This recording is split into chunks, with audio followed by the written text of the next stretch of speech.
Today I'm going to run through 5 more Lightroom tips that will save you time. Let's get right to it.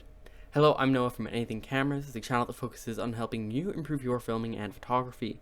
Like I said, today we're taking a look in Lightroom CC Classic at 5 time-saving tips, tricks, etc. So let's get right to it. The first one is Smart Collections. Now this one can be accessed generally from either the Library tab or the Develop tab. You can see here we're in the Library tab. If we scroll down to Collections, right here, we can go to Smart Collections and you'll see we have colored red, 5 stars, past month, recently modified, video files, etc. You can also see that if we go to the Develop tab, we also have collections here. Smart Collections save you time because, for example, if you're going through a photo, you can rate it 5 stars. We talked about this briefly in the last one, and you'll see that if we go to Collections, 5 stars, it'll be there, as you can see right here. You can also access some smart collection like items from right here. If you click on this arrow, you'll see all photographs, all synced photographs, all sync errors, etc., etc., including previous import, which can be very, very handy.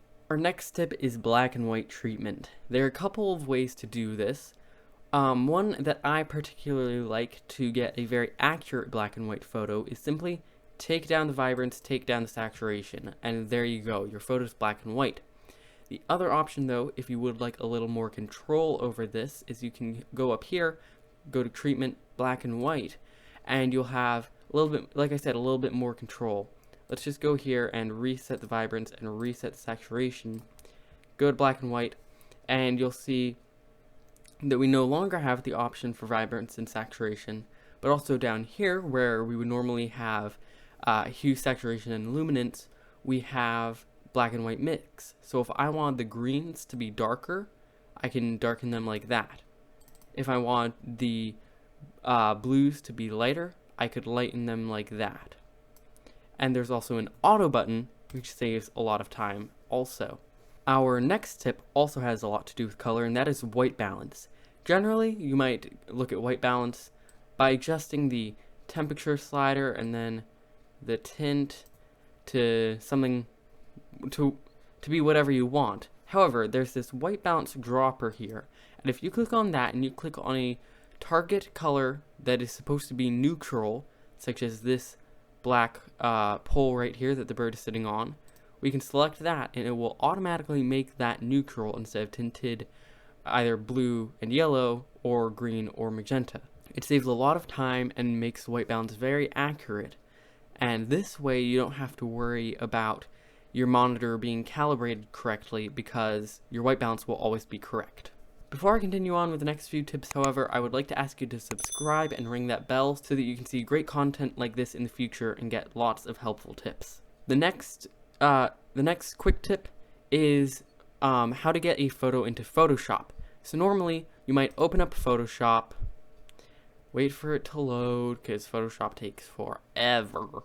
That is one thing that Adobe could stand to update, is how long it takes to load. Anyway, we're here now, and then you would probably go up to File, Open, and select your photo. However, if you're in Lightroom, you can actually just right click on the photo, hit Edit in Adobe Photoshop CC 2019. This is of course assuming you have Photoshop. If you do not own Photoshop, then this obviously will not work, but here we are. And see how fast that was? I didn't even have to find the file, and it has all the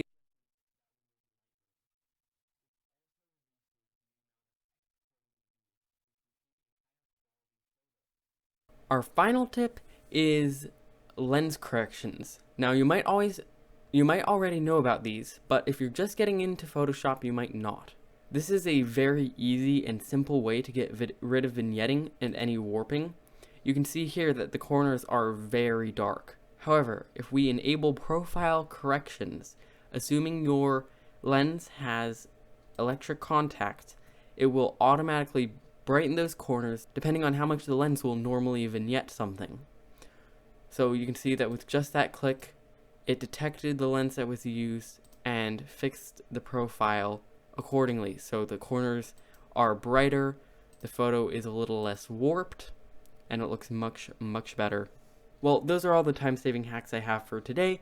If you would like to see 5 more, then check out our previous video that was made a while back that still has really great tips in them, even better than these. You can see that in the cards above.